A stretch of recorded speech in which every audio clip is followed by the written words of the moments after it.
আসসালামু আলাইকুম, স্বাগতম শি টক্সে। আমি মাইদা মুনতাহা। আজকে আমরা জানবো নারী ও ন্যায় বিচারে সহিংসতা ও হয়রানির বিরুদ্ধে আইনি লড়াই। আজকে আমাদের সাথে আছে নর্থ সাউথ ইউনিভার্সিটির ল ডিপার্টমেন্টের লেকচারার জেবা ফারাহ হক ম্যাম।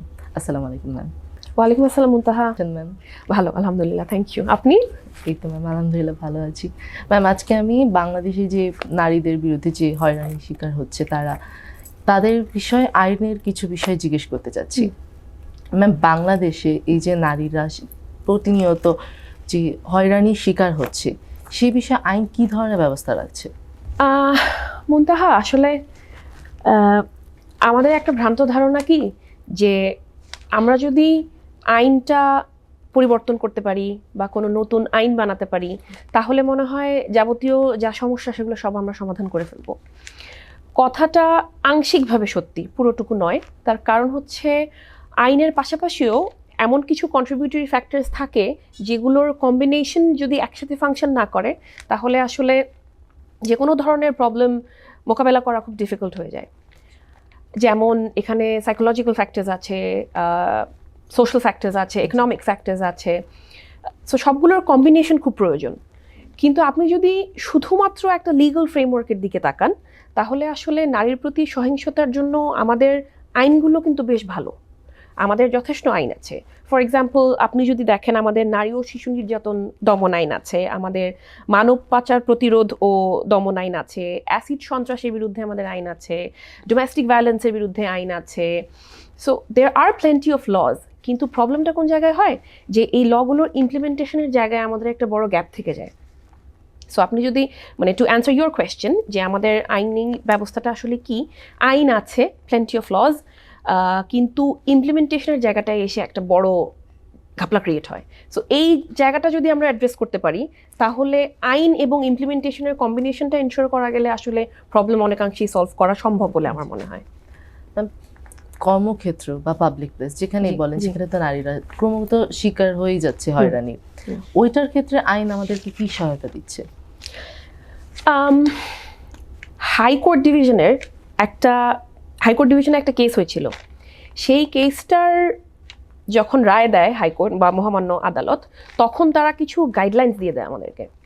সেই গাইডলাইন্সগুলোতে একটা খুব ইম্পর্টেন্ট জিনিস উঠে আসে। সেখানে বলা হয়েছিল যে কর্মক্ষেত্রে আপনি যদি সেক্সুয়াল হ্যারাসমেন্ট বা নারীর বিরুদ্ধে সহিংসতা আপনি যদি কোনোভাবে দমন করতে চান বা কোনোভাবে এই প্রবলেমটাকে অ্যাড্রেস করতে চান তাহলে একটা 5 সদস্য বিশিষ্ট কমিটি ক্রিয়েট করতে হবে এবং সেই কমিটিটাতে বেশিরভাগ থাকতে হবে মহিলা সদস্য, যেন তারা বিষয়টাকে হলিস্টিক্যালি বুঝতে পারেন এবং অ্যাকর্ডিংলি যেন হ্যান্ডেল করতে পারেন। কারণ অনেক সময় যেটা হয় যে ভিকটিমরা তো বেশিরভাগ ক্ষেত্রে মহিলা হয় সেক্সুয়াল হ্যারাসমেন্টের।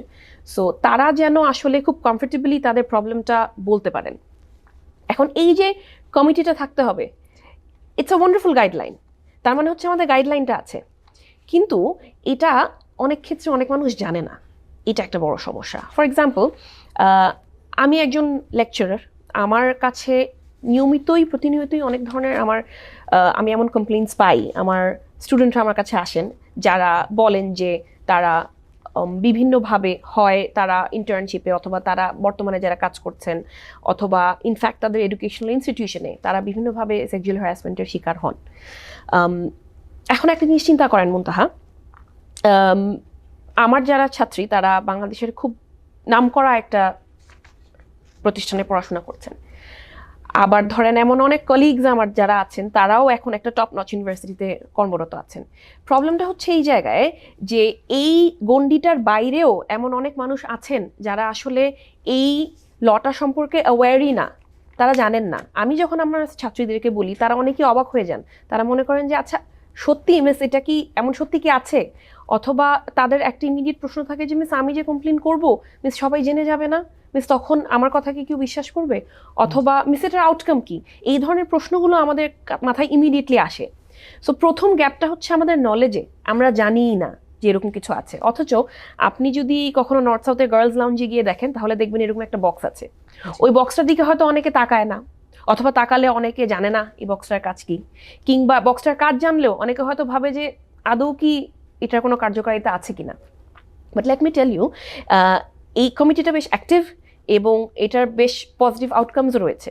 তো এরকম বিভিন্ন কর্মক্ষেত্রে আছে যেটা সম্পর্কে সেই অফিসে বা সেই অর্গানাইজেশনে যারা চাকরি করেন তারাই জানেন না, এবং এমন অনেক অর্গানাইজেশন আছে যেখানে এই কমিটিটা নেই। সো ইমপ্লিমেন্টেশনের ক্ষেত্রে একটা বড় গ্যাপ দেখা যায়। তো আপনি এই যে পাবলিক স্ফেয়ার বা কর্মক্ষেত্রে নারীর প্রতি সহিংসতার যে প্রশ্নটা আপনি করলেন, এখানে প্রথমে হাইকোর্টের গাইডলাইনটা ছিল হচ্ছে শুধুমাত্র কর্মক্ষেত্র নিয়ে, পরবর্তীতে সেখানে এডুকেশনাল ইনস্টিটিউশন অ্যাড করা হয় এবং তার পরবর্তীতে সেখানে পাবলিক স্ফেয়ারও নিয়ে আসা হয়। এর পাশাপাশি যৌন হয়রানি যে হয় এটাকে প্রিভেন্ট করার জন্য একটা খসড়া আইনও বানানো হয়েছে, যেটা এখনো পাশ করা হয়নি। সো যদি পাশ করা হয়ে যায় তাহলে হাইকোর্টের গাইডলাইনের পাশাপাশি we will have our own law, যেটা তখন সেক্ষেত্রে অ্যাপ্লিকেবল ল হবে। তো পাশ হয়ে গেলে আসলে তখন হয়তো এটা সম্পর্কে মানুষকে অ্যাওয়্যার করা আরও সহজ হবে through different I don't know probably advertisements অথবা পোস্টারের মাধ্যমে, এবং আজকাল তো সোশ্যাল মিডিয়াতে এগুলো অ্যাক্টিভলি প্রচারণা চালানো হয়। সো সোশ্যাল মিডিয়ার মাধ্যমে হয়তো এই ব্যাপারে অ্যাওয়্যার করা তখন সম্ভব হবে আরও বেশি, যেটা কিনা এখন হয়তো সম্ভব হচ্ছে না টু সাম এক্সটেন্ট। কর্মক্ষেত্র জানলাম, পাবলিক প্লেস জানলাম, এখন গৃহস্থলীতেও তো মানুষ অনেক মানে নারীরা স্পেশালি শিকার হয়ে থাকে এগুলো, তখন আমরা আইন কি সহায়তা দিতে পারি এবং আপনার কি মনে হয় আইন কতটা সহজ করলে আমাদের জন্য ভালো হবে? আমি নিজে আইন পড়াই, তো আমি যেমন চেষ্টা করি আমার স্টুডেন্টদেরকে খুব সহজভাবে আইনটা বুঝিয়ে দিতে। তো আমার কাছে মনে হয় একটা বড় স্টেপ হচ্ছে যে মানুষের কাছে আইনটাকে এমনভাবে তুলে ধরা যেটাতে তাদের মনে হবে না যে আইন খুব কঠিন কিছু যেটা আমরা বুঝতে পারছি না। কারণ আইন কিন্তু আসলে কমন সেন্স মোস্টলি। যেমন ধরেন আপনি চুরি করলে আপনার শাস্তি হবে, আপনি মার্ডার করলে আপনার শাস্তি হবে, তাই না? আমাদের কমন সেন্সে এটা আমাকে বলে।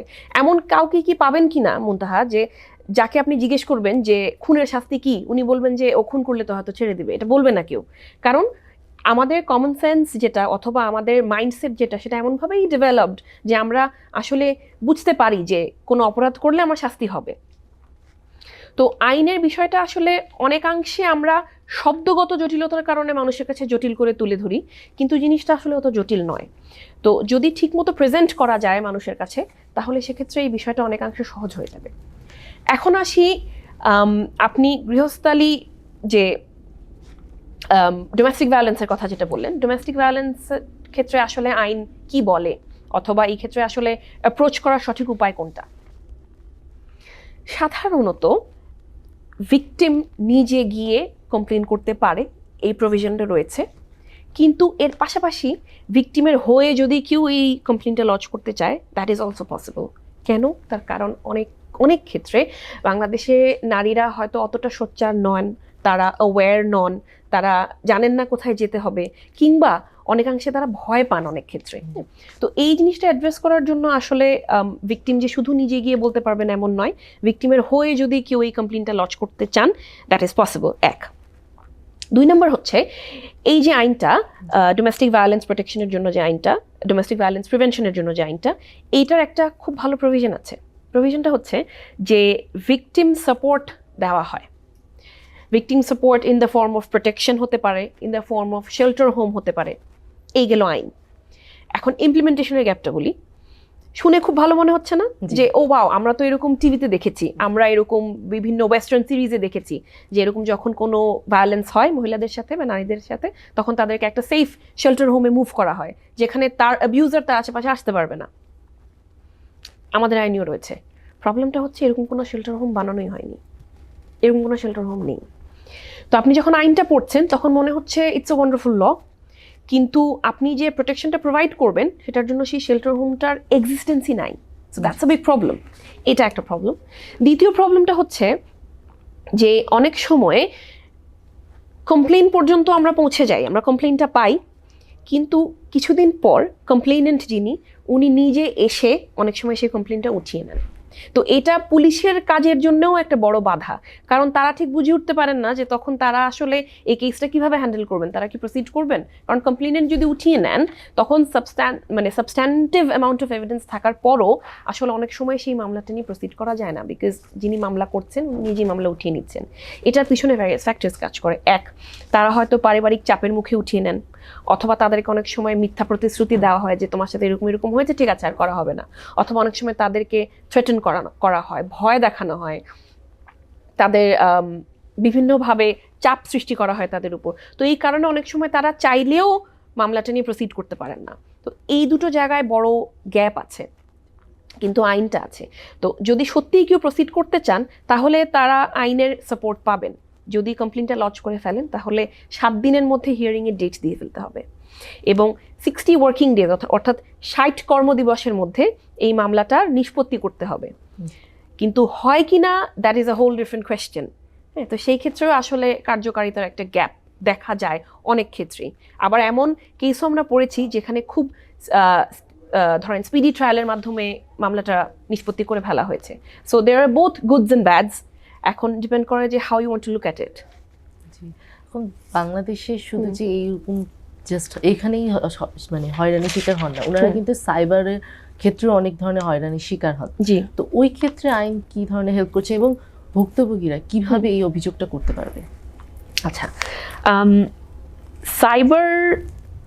যে সাইবার স্ফেয়ারটা যেটা এখন, সেটা তো এখন এই মুহূর্তে ইটস এক্সপ্যান্ডিং এভরি ডে, প্রতিনিয়ত এক্সপ্যান্ড হচ্ছে।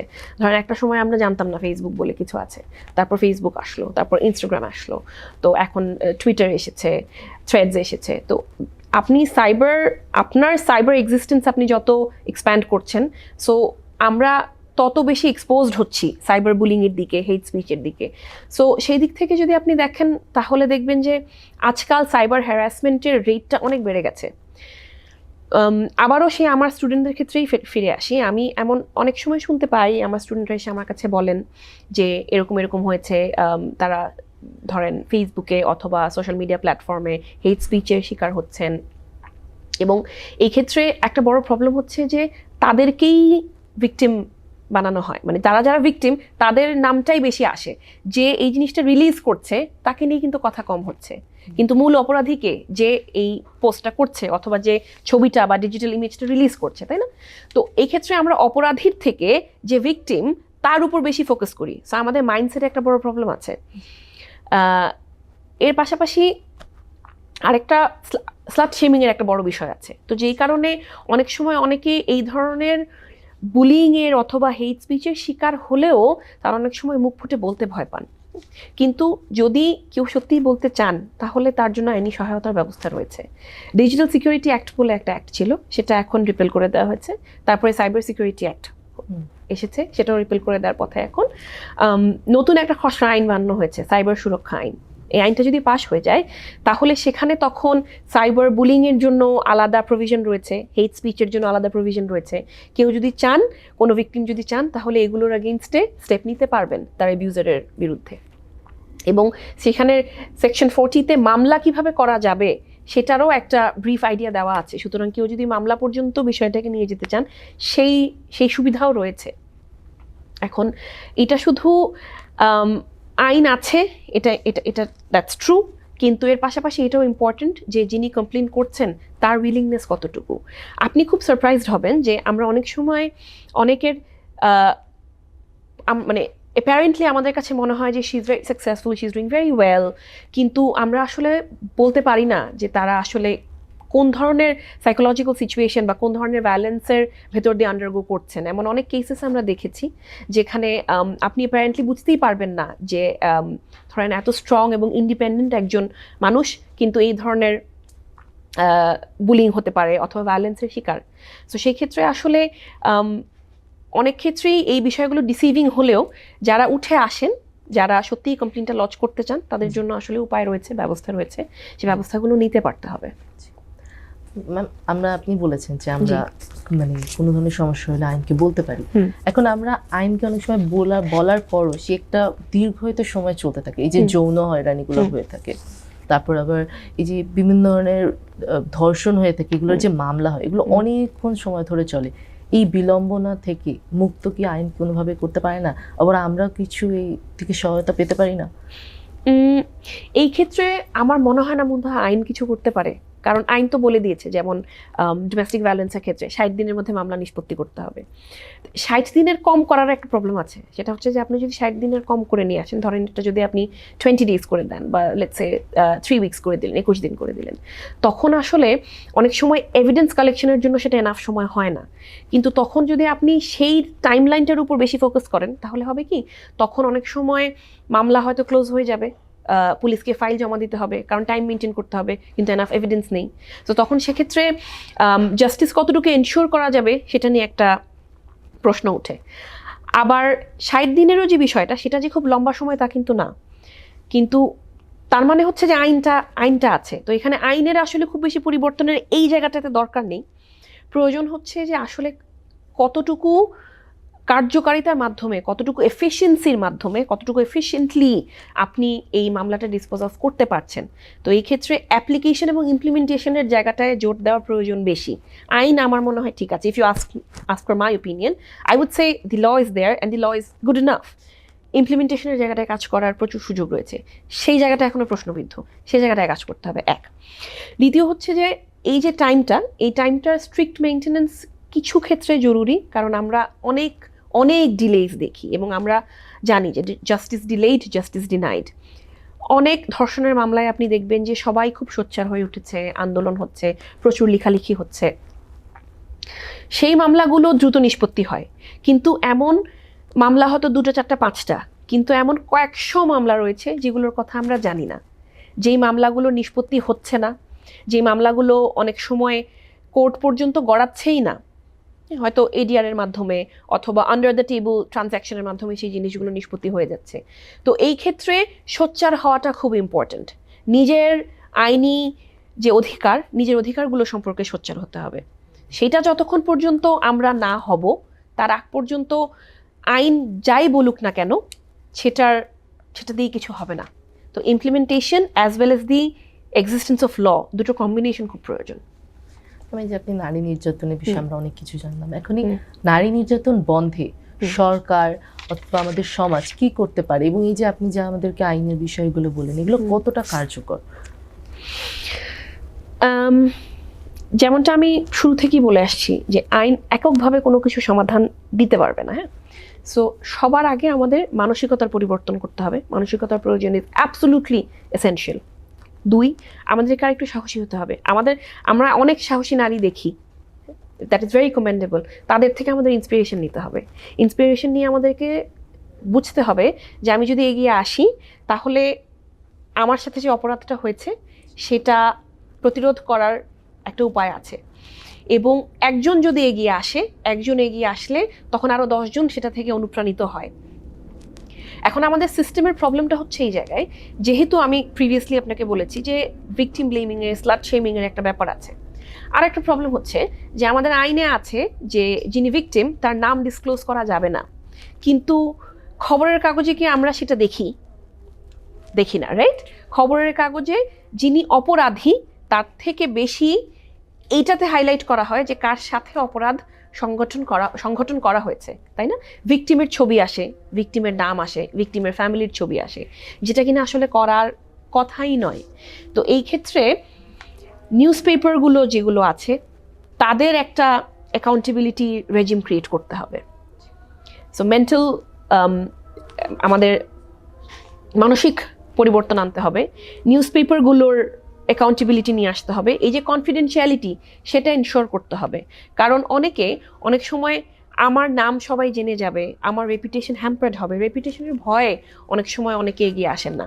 কারণ একজন যখন এগিয়ে আসেন, বাকিরা যখন দেখেন যে তাকে তার পক্ষে কথা বলার বদলে তার বিপক্ষে কথা বলার মানুষ আসলে বেশি, তখন অন্যরা খুব ডিসকারেজড হয়ে পড়েন। তো এই প্রসেসটাতে ইটসেলফ একটা চেঞ্জ আনতে হবে, যেটা কিনা সম্ভব আমরা যদি একটা হলিস্টিক পরিবর্তন আনি। কনফিডেন্সিয়ালিটি ইনশিওর করতে হবে এবং মানসিকতার পরিবর্তন আনতে হবে। এর পাশাপাশি আমার মনে হয় ধরেন এই বুকিশ কথাগুলো আমরা সবসময় জেনেছি যে সবাইকে অ্যাওয়্যার করতে হবে, টিভিতে অ্যাড দেখাতে হবে, টেক্সট বুকে এগুলো ইনক্লুড করতে হবে, এগুলো আমরা জানি। ধরেন কারেন্ট ট্রেন্ড যেগুলো, সেগুলোর সাথে তাল মিলিয়েও আমাদের কিছু সলিউশনের কথা চিন্তা করতে হবে। যেমন আমার মনে হয় আমাদের আজকাল অ্যাটেনশন স্প্যান খুব কমে এসছে। আমি নিজে পার্সোনালি আমি যখন 5 মিনিটের কোনো ভিডিও দেখি, আমার তখন সেটা দেখতে ইচ্ছা করে না, আমি সেটা টেনে টেনে দেখি, শর্ট করে দেখি, অথবা ফাস্ট ফরওয়ার্ড করে দেখি। সো ইনস্টাগ্রাম বা ফেসবুকে যে শর্ট রিলস বা ভিডিওস আছে, এগুলো এই ক্ষেত্রে একটা বড় ভূমিকা পালন করতে পারে। যারা ইনফ্লুয়েন্সার্স আছেন অথবা এখন যারা ভিডিও বানাতে স্বাচ্ছন্দ্য বোধ করেন, তারা যদি এই ক্ষেত্রে একটা অগ্রগামী ভূমিকা অথবা অগ্রজ ভূমিকা রাখেন, তারা যদি রিলসগুলোর মাধ্যমে, ধরেন একটা 30 সেকেন্ডের রিল, সেখানে আমি আজকে ধরেন অ্যাসিড সন্ত্রাস বিরোধী যে আইনটা, সেটা নিয়ে আমি খুব ব্রিফলি বললাম যে এটা হলে এমন এমন হবে, অথবা ডোমেস্টিক ভায়োলেন্সের জন্য যে আমার এই সুবিধা রয়েছে। এই জিনিসগুলো নিয়ে যদি আমরা অন আ রেগুলার বেসিস একটা টোটাল রেজিম গড়ে তুলতে পারি, তাহলে আই থিঙ্ক অ্যাওয়ারনেসটা স্প্রেড হবে খুব দ্রুত, এবং awareness is the key to solving problem. So I think it is a combination of the end of the day. আমরা যদি এইটা আনলক করতে পারি, তাহলে অনেক ক্ষেত্রে এই প্রবলেমগুলো সলভ করা সম্ভব বলে আমার মনে হয়।